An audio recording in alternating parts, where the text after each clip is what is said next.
নতুন নিয়মে জমির দলিল যেভাবে উঠাবেন, হারিয়ে যাওয়া জমির মূল দলিল নিয়ে আর আতঙ্কিত হওয়ার দিন শেষ। সরকারের নতুন নির্দেশনায় এখন পুরাতন ও হারানো জমির সার্টিফাইড কপি বা নকল উঠানো হয়েছে আগে থেকে সহজ, স্বচ্ছ ও নির্ধারিত সময়ের মধ্যে সম্পূর্ণযোগ্য। ভূমি মন্ত্রণালয় কার্যকর পদক্ষেপ নিয়েছে এই বিষয়ে সমাধানের জন্য। ভূমি উপদেষ্টার সরাসরি নির্দেশে দেশের 505টি অ্যাসিলেন্ট অফিস, জেলা ও রেজিস্ট্রি অফিস নতুন নিয়মে জমির সার্টিফাইড কপি উত্তোলন প্রক্রিয়া চালু হয়েছে। সার্টিফাইড কপি তুলতে যা করতে হবে: 1.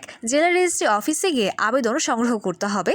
2. প্রয়োজনীয় ডকুমেন্টস জমা দিন, যেমন এনআইডি, হারানো দলিলের জিডি কপির ফটোকপি, সাব রেজিস্ট্রি অফিসের নাম, দলিলের সাল, মৌজা, দাগ, খতিয়ান ইত্যাদি। 3. সরকার নির্ধারিত ফি প্রদান করুন এবং একটি ড্রাঙ্কিং স্লিপ সংগ্রহ করুন। 4.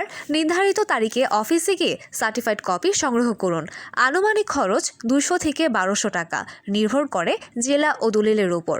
বিশেষ দ্রষ্টব্য: দলিল নাম্বার জানা থাকলে খরচ কম, জানা না থাকলে বেশি হতে পারে। সময়সীমা 5 থেকে 7 দিন। দালাল থেকে সাবধান, তারা নানা রকম লোভনীয় প্রস্তাব দিয়ে মানুষকে বিভ্রান্ত করে। ভূমি মন্ত্রণালয় থেকে স্পষ্ট বলা হয়েছে, দালালের কথায় কান না দিয়ে নিজের কাজ নিজেই করুন। হারানো দলিল নিয়ে এখন আর ভয়ের কিছু নেই।